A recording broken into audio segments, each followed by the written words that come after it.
Amigos, muy buenas noches, bienvenidos a Fuera de Contexto, aquí a través de Gancho a la Izquierda. Mi nombre es Kike Ortega y me da muchísimo gusto saludarlos en esta noche tan rara, ¿no? Una noche con lluvia, con muchos vientos, con un internet que está fallando durísimo. Ofrezco una disculpa si en algún momento llegara a fallar por aquí la transmisión. Ya ven que, bueno, pues la tecnología no tiene palabra. Entonces, bueno, pues de antemano, una disculpa por cualquier falla técnica que pudiera haber, pero bueno, bienvenidos, bienvenidas a este programa de Fuera de Contexto, donde tenemos el día de hoy un invitado muy especial que seguramente si vieron la publicidad pues ya saben de quién se trata y bueno pues en un momentito más le daremos el acceso y la presentación, pero bueno pues antes vamos a platicar de los temas de coyuntura durante estos días y bueno seguramente están viendo que el día de hoy decidí vestirme como The Weeknd del domingo y bueno pues sí porque efectivamente el domingo vimos un evento bastante sui generis, un Super Bowl con un no lleno total, sino pues con un porcentaje de bancas vacías, con un medio tiempo pues bastante lamentable, les diría yo. Yo la verdad debo de reconocer que yo era de los defensores de The Weeknd, me parecía que era un artista que podría tener una buena presentación en el Super Bowl y bueno, pues la verdad es que dejó mucho que desear su espectáculo. Evidentemente hay personas, fanáticos que lo defendieron a capa y espada y me parece muy bien, es la parte bonita de la democracia, todas las opiniones siempre son bienvenidas, pero en esta situación pues inevitablemente tenemos que comparar todos los medios tiempos del Super Bowl y ya no hablemos de los medios tiempos de Michael Jackson y todo esto que decían de que las personas que seguimos recordando el medio tiempo de Michael Jackson somos unos ancianos. El año pasado Shakira y J-Lo, que dieron una cátedra de cómo se debe de hacer un show de medio tiempo para un evento de este tipo.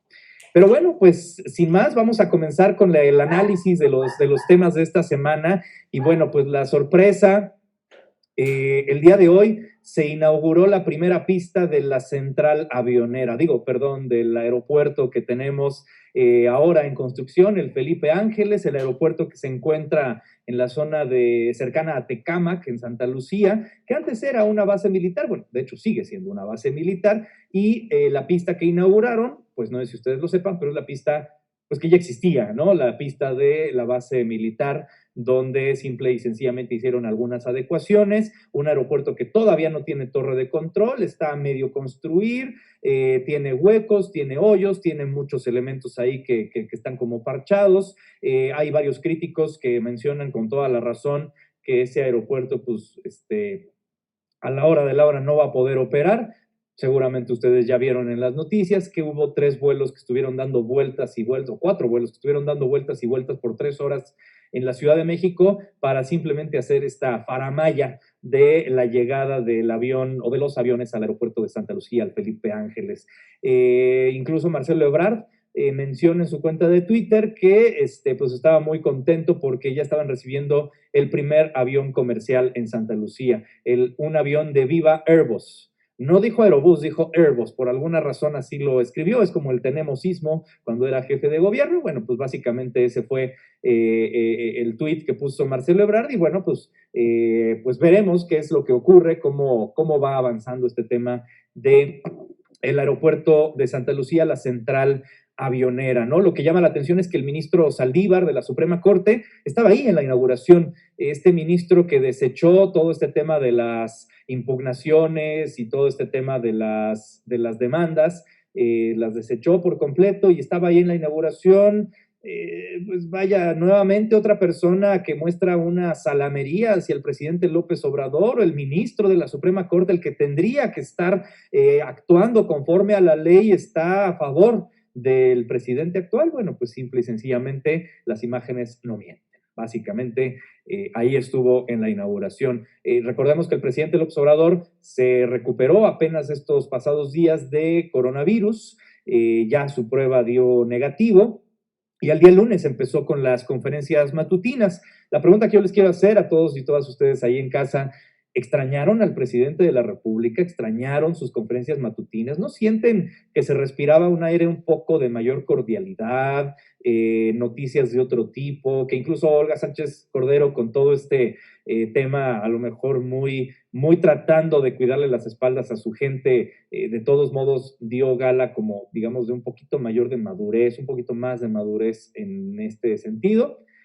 cada uno y una de ustedes tendrá su opinión en ese punto. Por cierto, el día de hoy también, la noticia, la semana pasada ya se los adelantaba, Mario Marín, el exgobernador de Puebla, pues fue apresado y el día de hoy se da la noticia de que ya se le dictó auto de formal prisión al exgobernador Mario Marín, al gober precioso, por este delito de tortura contra Lidia Cacho. Una cuestión, la verdad, aquí sí hay que decirlo, ejemplar, de impartición de justicia, porque bueno, pues es una personalidad que durante muchos años estuvo impune y en esta ocasión, pues bueno, ya se está haciendo justicia en ese sentido. Habrá que ver también las condiciones en las que va a estar el exgobernador en la cárcel y bueno, veremos también cómo va avanzando este punto.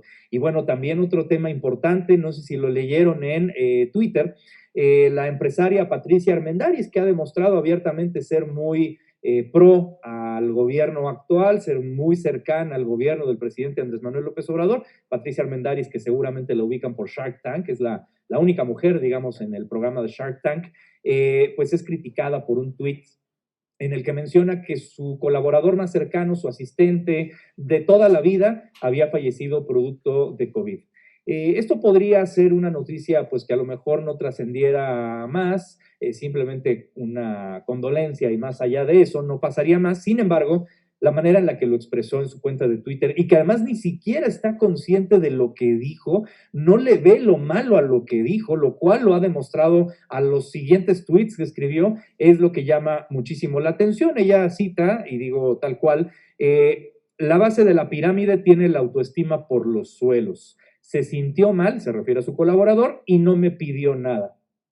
Las críticas no se hicieron esperar. Primero, ¿por qué el asistente de una de las mujeres más ricas de este país es la base de la pirámide según ella? ¿Por qué es lo más bajo en términos económicos que pudiera haber cuando se trata del asistente personal de una de las mujeres más ricas? O sea, ¿tan poquito le pagaba a esta mujer?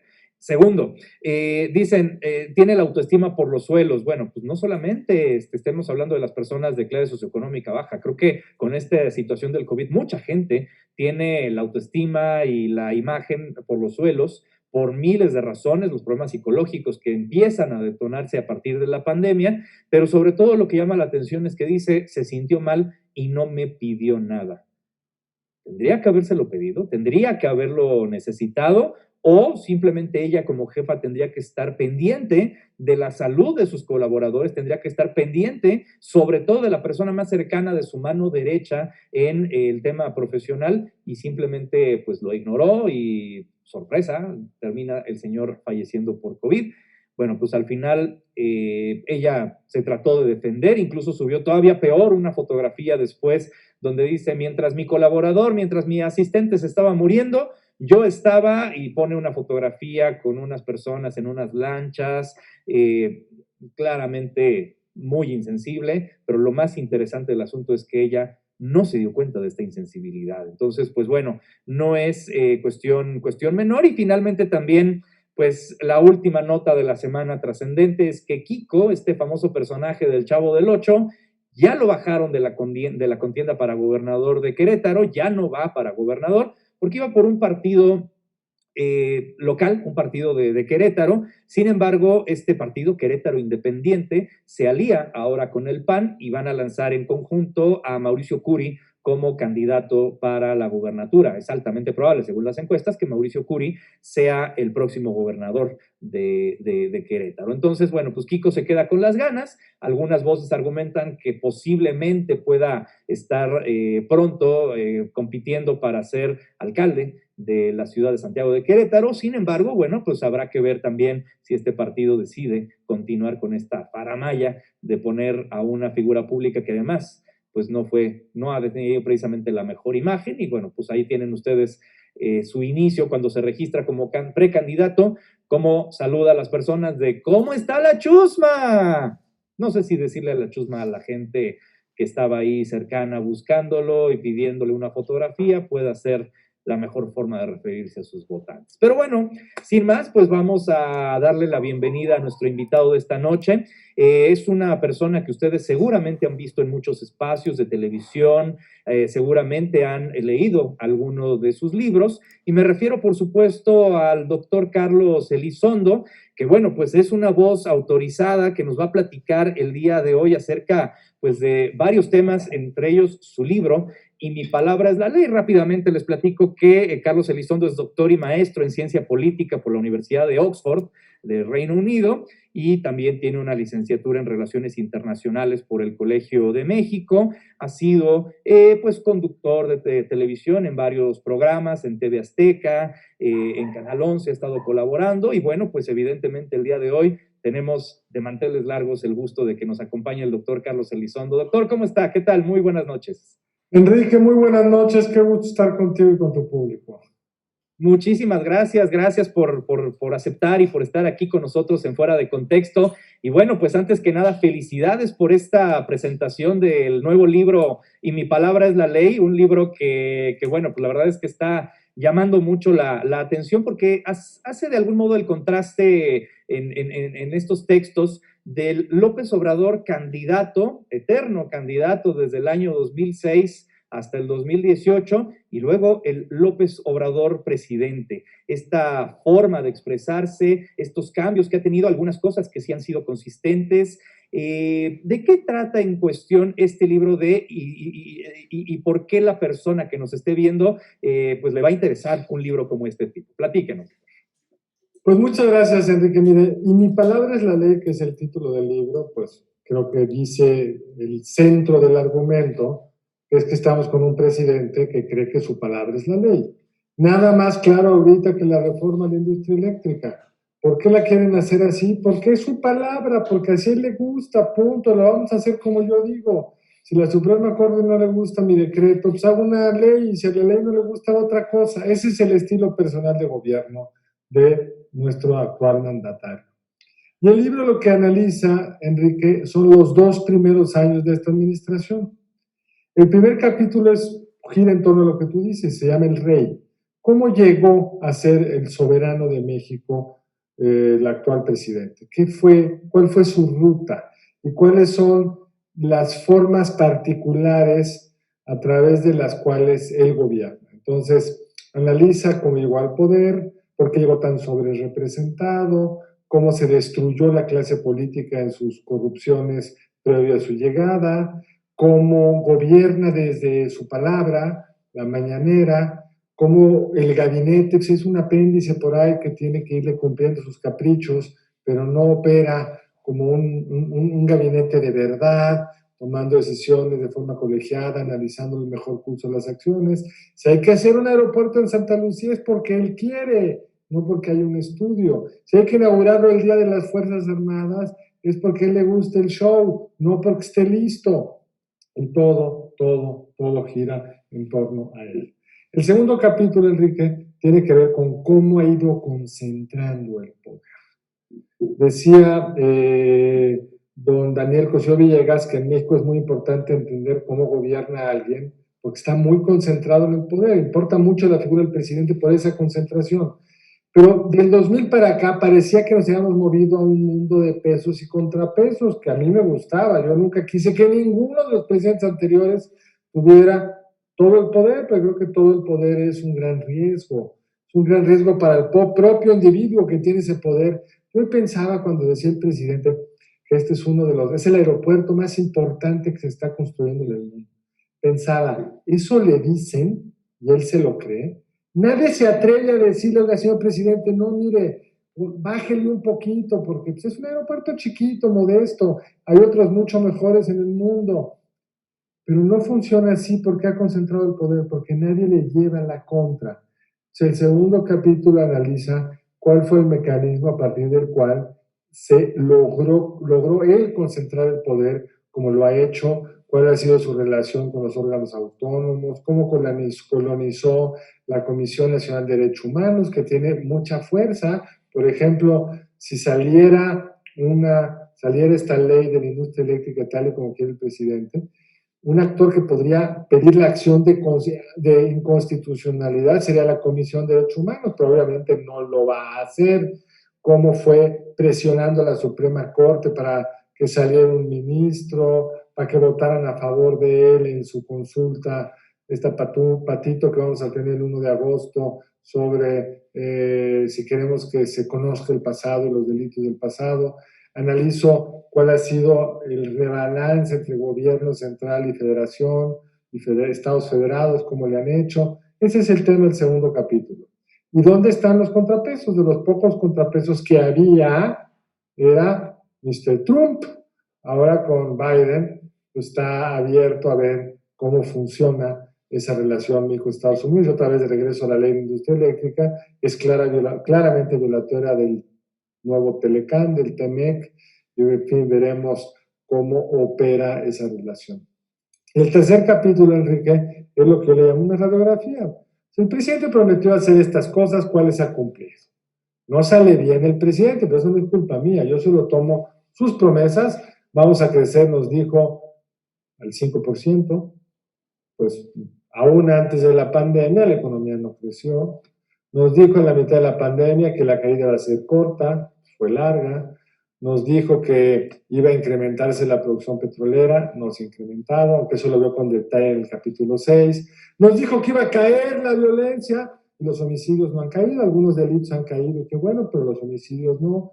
Está lo de ayer en Guadalajara, ¿no? Lo que pasó ayer en Guadalajara ayer, nos dijo que iba a lograr, a través de atender las causas estructurales de la violencia, eliminar las causas que permite el crimen organizado, y lo que vemos es una expansión del crimen organizado, analizo eso también. Nos prometió, recuerda, que se iba a sacar el ejército de la seguridad pública, y no solo no lo sacaron, sino hace aeropuertos, hace trenes, y es realmente pues el articulador más importante de algunas de las políticas que más le importan al presidente. ¿No se le ha ocurrido llevárselos a explorar ahí en el Golfo de México? A lo mejor ante el fracaso de la producción de Pemex podría ser una salida. Entonces voy viendo, pero promesas más puntuales. Nos dijo que iba a ser el programa Sembrando Vidas, cuántos arbolitos iba a sembrar, pues no cumplió.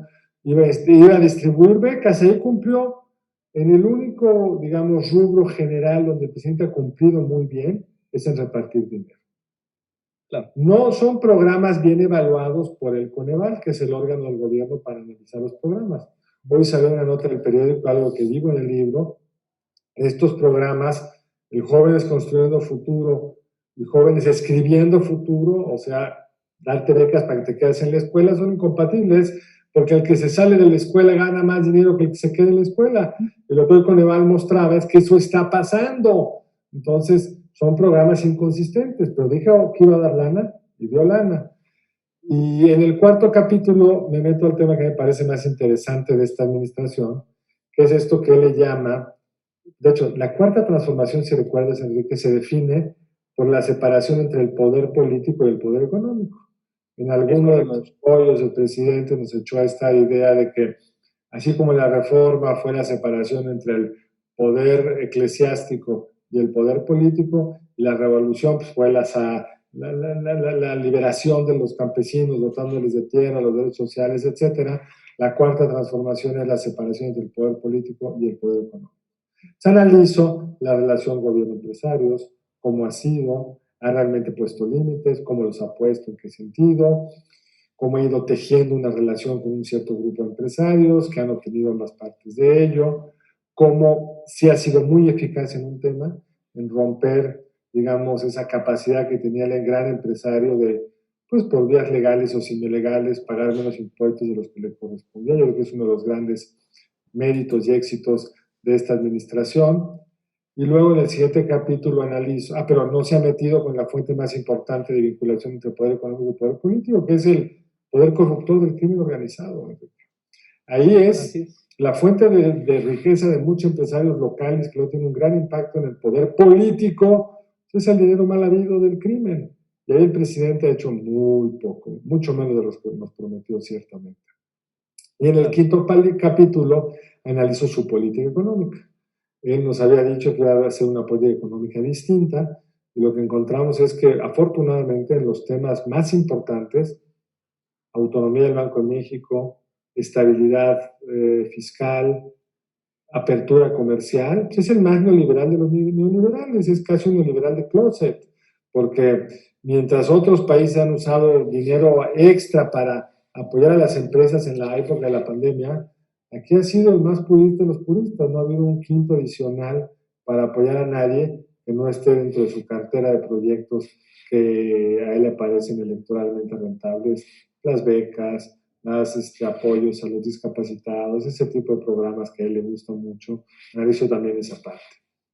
El siguiente capítulo, que es el sexto, Enrique, analizo la política energética de este país. Este es el único ámbito donde la política económica es claramente un regreso al pasado. Otra vez, la reforma propuesta pues, es simplemente un paso más en la misma dirección, pero este gobierno cree, por alguna razón misteriosa, que ser de izquierda es tener una hegemonía, que la CFE es hegemónica en el mercado eléctrico, cuando hoy las izquierdas en lo que piensan es en el planeta y en energías limpias. Y analizo también, pues, qué prometió en Pemex y qué realmente obtuvo. Y aprovecho ahí de pasada, porque es un tema que luego se me cuestiona y no hay un buen espacio en Twitter para responder esto. ¿Cuál fue mi paso durante el Consejo de Administración de Pemex? Y ahí analizo con cierta puntualidad qué decisiones tomé, cuáles voté a favor, cuáles voté en contra y por qué tipo de retos tuvo Pemex en ese momento. En el séptimo capítulo veo muy rápidamente pues, el desastre que ha sido la pandemia, lo lejos que quedaron de sus promesas. El último párrafo de ese capítulo es, pues esperemos que logren armar una estrategia de vacunación adecuada, porque un gobierno que fracasa en el manejo de la pandemia, lo único que le queda es ser exitoso en la vacunación. No tenía la información de qué mal lo están haciendo. Y el capítulo 8 de lo que trata es de, pues hay muchos defensores, Andrés Manuel López Obrador, el capítulo se llama La visión de los vencedores. ¿Qué argumentan? Porque según yo no hay mucho que defender, pero hay que ver qué dicen quienes lo defienden. Entonces pues hago narro quiénes son, qué dicen y por qué lo dicen, pues para tener la otra voz y tratar de ser un poco más balanceado. Y cierro con el capítulo último, las conclusiones, platicando, discutiendo un poco cómo vio la elección del 21 y algunos otros retos que el país tiene en este año y el siguiente, o los siguientes. Claro.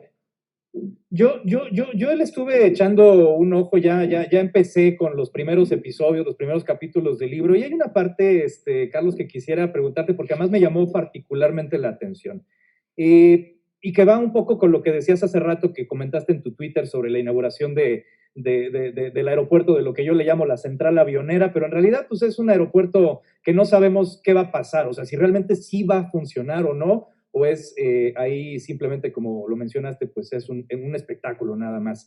Citas en tu libro al monero Fisgón, a este famoso caricaturista, ¿no? En donde él, pues, dice, yo no siempre estoy de acuerdo con lo que dice López Obrador, hay cosas en las que discrepo de lo que él menciona, pero cuando él se cuestiona el por qué discrepa con AMLO, lo que termina concluyendo, lo que dice tu libro es que yo no estoy entendiendo como monero, como persona, que sí está viendo López Obrador. Es decir, el monero incluso dice Fisgón, pues yo no sé tanto como sabe el presidente. Y aquí la gran pregunta y en concreto es, ¿cómo ha hecho López Obrador para llevarnos o para llevarle a muchas personas a ese punto donde López Obrador se convierta en esta figura incuestionable y que seguramente si él está haciendo algo es porque es por mi bien, aunque yo no esté de acuerdo con ello? ¿Cómo le hizo para llegar a ese punto? Ese es, por supuesto, el gran éxito y el gran misterio de Andrés Manuel López Obrador. El capítulo 1 trata de explicar un poco eso y por eso cito al Fisgón. Una de las cosas que a mí más me ha sorprendido, no conozco a muchos funcionarios de esta administración, pero con algunos que conozco, algunos que entrevisté por teléfono o por Zoom para el libro, todos quisieron estar en el anonimato, es poco lo que resume muy bien esta frase que rescataste. Y es básicamente la idea, pues a lo mejor yo no sé por qué hace esto, pero tarde o temprano me doy cuenta que tenía razón el presidente. Él sabe más que nosotros. El presidente sabe más que ellos de aeropuertos, de refinerías, de trenes y de pues, muchas otras cosas muy puntuales, si hay que usar o no tapabocas, cuál es la vacuna buena. Por ejemplo, una de las cosas más increíbles de este gobierno, para mí más increíbles de este gobierno, Enrique, es que el presidente, en medio de una crisis como esta, con pocas vacunas disponibles, cuando todavía una parte importante del personal médico público y ciertamente privado, enfermeras, médicos, camilleros, quienes llevan comida a los enfermos, no están vacunados. Y el presidente decide, él solito, porque le da la gana, que se vacunen maestros en Campeche, que se vacunen a los servidores de la nación, como les llama, que son los servidores de AMLO, unos operadores electorales para promover el voto. No solo es absurdo, es inhumano, es criminal. Tendría que ser un escándalo. Hay que decirlo que acá la encargada del Programa Nacional de Vacunación renunció, seguramente por esto, porque renunció unos días después de que se anunció, pero en general nadie renuncia. A ver, Enrique, a mí, y lo menciono en el libro, muy raro entender que los secretarios, los funcionarios aceptan cualquier cosa. Los secretarios, que ha habido dos, pero el grueso del sexenio y la parte que analizo el libro 1, el secretario de Comisión de Transportes aceptó que el Tren Maya se hiciera en Fonatur. Fonatur no tiene ninguna facultad para hacer trenes, es una facultad de la Secretaría de Comisión de Transportes, ¡pum! ¿Por qué? Porque al presidente le gusta eso, que lo hagan ese otro señor por la razón que sea. Pero la pregunta importante es ¿por qué? ¿Cómo lo logra? Es un tema muy, muy difícil porque es un concepto pues, muy poco, que para definirlo tienes que, digamos, ver cómo opera en la práctica. Es que AMLO tiene una enorme legitimidad y credibilidad. ¿Qué es legitimidad? Legitimidad es la idea de que el gobernante tiene derecho a gobernarnos. Durante los gobiernos monárquicos no se cuestionaba, era el hijo del rey y el rey representaba a Dios en algunas tradiciones monárquicas y gobernaba. En las democracias la idea es que el que gana más votos tiene derecho a gobernarnos. Tiene una poderosa legitimidad electoral, ganó pues, más del 50% de los votos, el 55%. Pero no explica, no es suficiente para entender por qué no le cuestan los errores como le cuesta a un gobernante normal. Yo creo que aquí hay tres temas que son importantes rescatar. Uno que lo estamos viendo en Estados Unidos es el poder de los liderazgos mentirosos en el mundo de la posverdad. Es decir, claro. Trump, en los años de Nixon quedó liquidado por un acto muy menor frente a lo que Trump ha hecho, que fue espiar a sus adversarios. ¿Pero por qué fue liquidado? Porque apareció la grabación, sin duda, aquella famosa, y porque una vez que ABC, NBC, Time, New York Times, whatever, unos cuantos medios dijeron que eso era inaceptable, el grueso de los estadounidenses veían eso. Y ese era un hecho real, era un sinvergüenza que había espiado y el grueso de los norteamericanos pensaron, pues los sinvergüenzas no deben de poder gobernar. Nixon se dio cuenta y renunció. Trump ha hecho muchas más cosas que Nixon. Al aire fue a decirle a sus seguidores, no dijo tomen la Casa Blanca, pero hay que usar la fuerza para evitar que nos hagan fraude. Ha repetido innumerables veces que hay fraude sin prueba alguna. Pero una parte importante del público no va a ver nunca el New York Times, no va a ver nunca CNN, incluso a lo mejor ya no ven ni Fox News, están refugiados en sus circuitos personalizados en Facebook, en Twitter y en algunos otros medios electrónicos, donde básicamente la gente ve lo que quiere ver, oye lo que quiere oír, y el resultado es que Trump y AMLO pueden repetir mentiras tras mentiras, tras mentiras, tras mentiras, y una parte de sus seguidores les van a creer, porque no tienen una fuente alternativa, confiable, creíble, vista por la gran mayoría de la población, como es antes. Entonces, Andrés Manuel López Obrador tiene su base de seguidores, a quienes les dice que es el aeropuerto más importante que se está construyendo en el mundo, que ya casi lo inauguró, cuando se nos olvida que pues, aviones militares podían aterrizar ahí antes del aeropuerto. Claro. tuvieron que cerrar el aeropuerto capitalino y el de Toluca para que pudieran aterrizar 3 avioncitos comerciales que iban vacíos, puro show. Pero en el mundo del pasado hubiera habido suficiente peso de los medios serios para que pues, quedara para un gran porcentaje de la población claro que eso es un show. Acá el presidente controla a sus huestes a través de Twitter, sus redes, la mañanera, cosa que analizo con cierta calma en el libro, medios de comunicación, elijo siempre los grandes conglomerados televisivos, suelen pues, cuidar qué cosas sacan y no sacan en los noticieros principales, entonces eso así ha sido en el pasado. Pero comparemos cómo le costó a Peña Nieto la Casa Blanca con lo que le costó a López Obrador, que es distinto, no quiere decir que sea igual, pero con lo que le costó, bueno, vamos a un caso más dramático. ¿Te acuerdas el escándalo de que el presidente Fox dijo Borge? Sí. Entonces, Luis Borge, escandalazo. AMLO hace varios al día mucho peores que esa, y ya no tiene mérito. Pero la segunda causa, yo creo, Enrique, tiene que ver con que el presidente ha sido muy consistente en un sentido. Él es un hombre del pueblo, se enfermó trabajando, no se sube en el avión presidencial porque no está en esos boatos, se va, es heroico, se va por tierra a ver en la zona de los hermanos Levarón qué fue lo que sucedió, vuela en vuelo comercial, ya no lo tratan así normalito porque entra lo llevan en camionetita y lo dejan subirse enfermo, pero no te fijes en ese dato. El tema importante es que tiene un discurso y unas acciones que han sido muy congruentes. Tiene como todos sus excesos. Él nos dijo que iba a vivir en una casa junto al Palacio Nacional, y ahora vive en un palacio, como un rey, como un soberano. Por eso el subtítulo del libro es AMLO en Palacio Nacional. Tiene un palacio nuestro rey y lo disfruta mucho, pero en general ha sido muy consistente en llevar una vida austera, no se le conocen actos de corrupción, creo que el dinero no es lo que le importa,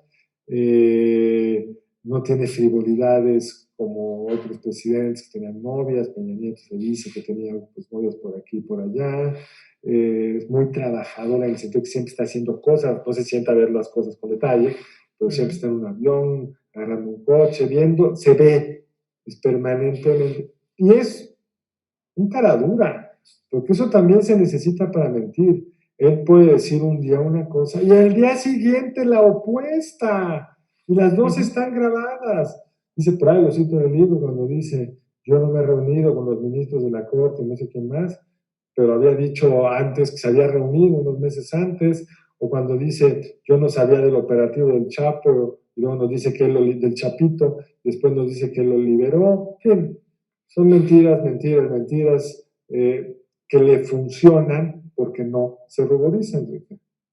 Una incriminación al final este tema de lo del Chapo, de lo del hijo del Chapo, porque pues al final pues está dando la instrucción de liberar a un capo, ¿no? Y que además había un operativo detrás de todo esto. Pero a ver, quisiera centrarme en un punto que también de lo que acabas de mencionar me llamó mucho la atención, que tiene que ver con la ideología o la manera de pensar que tenemos en México y cómo López Obrador lo está utilizando a su favor. Y hablo específicamente del caso del aeropuerto. Ahorita hay un meme circulando muy fuerte, ¿no? De lo que nos quitaron versus lo que nos dieron, ¿no? Lo que nos quitaron el aeropuerto de Texcoco, diseñado por Norman Foster, la Gran X y todo, y lo que tenemos es, pues, básicamente una construcción muy básica, hecha al vapor, porque en realidad se hizo muy rápido en términos estrictos, y, pues digo, estéticamente fea, ¿no? Siendo brutalmente honestos. Ahora, el asunto aquí es, López Obrador ha dicho históricamente, no puede haber gobierno rico con pueblo pobre. Tendrá que ver un poco también con nuestra forma de ser culturalmente subyugados, donde a lo mejor en algún momento nosotros sentimos que no somos merecedores de tener ese gran aeropuerto porque somos pobres, cuando México en realidad es una de las 20 mayores economías del mundo. O sea, no nos terminamos por creer el cuento de que somos un país con cierto nivel, terminamos por no creerlo. Es una buena pregunta. Yo creo que hay por lo menos 3 cosas en juego. La primera, sí hay esta idea de que pues, México no necesita un aeropuerto lujoso y que es un gasto innecesario y que esto lo hacen a cada rato cuando les conviene. No, no, gastémoslos en vacunas, ¿no? Cuando cualquier gasto, no gastamos en vacuna lo que estamos tirando en dos bocas, pero en fin, no te fijes en todos los detalles porque se les llena al gusto.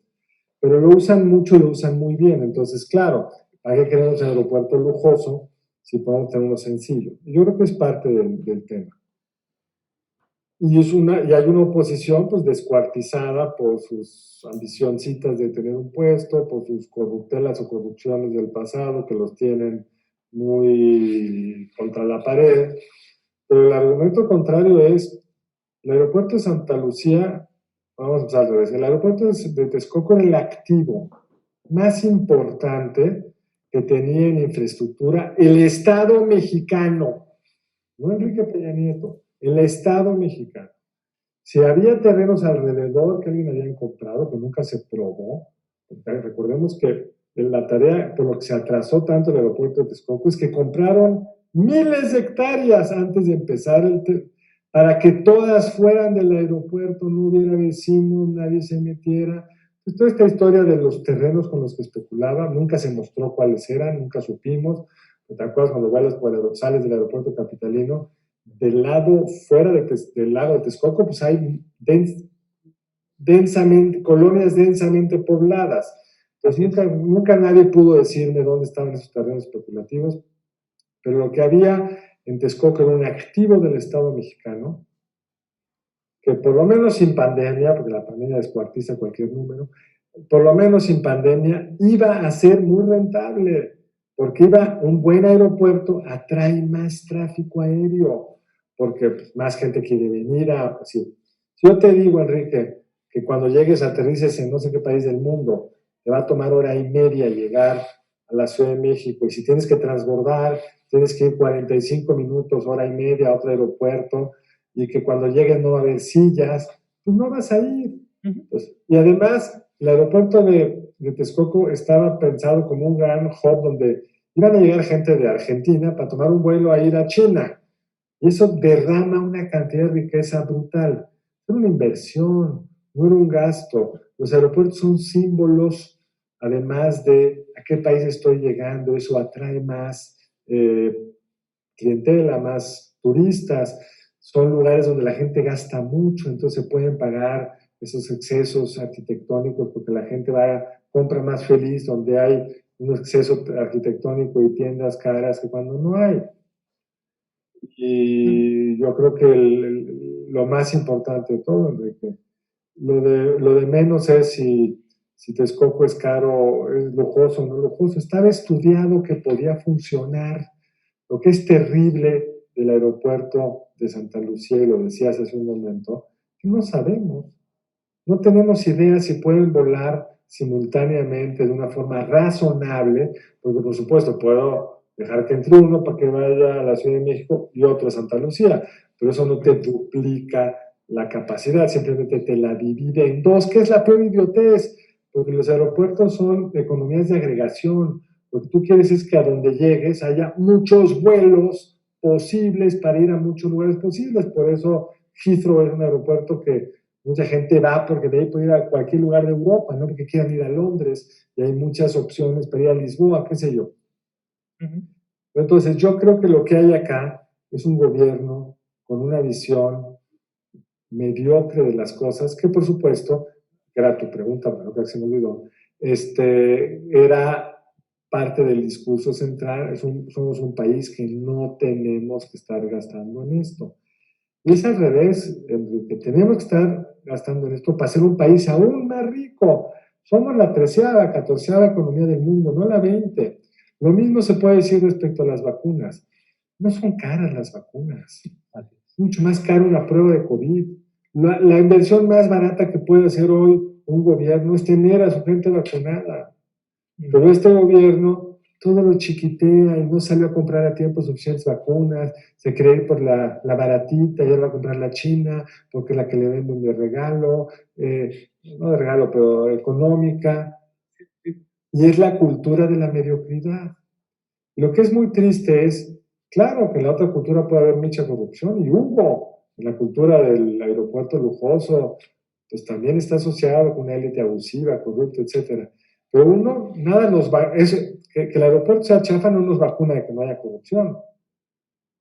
Y segundo, la idea de que tú puedes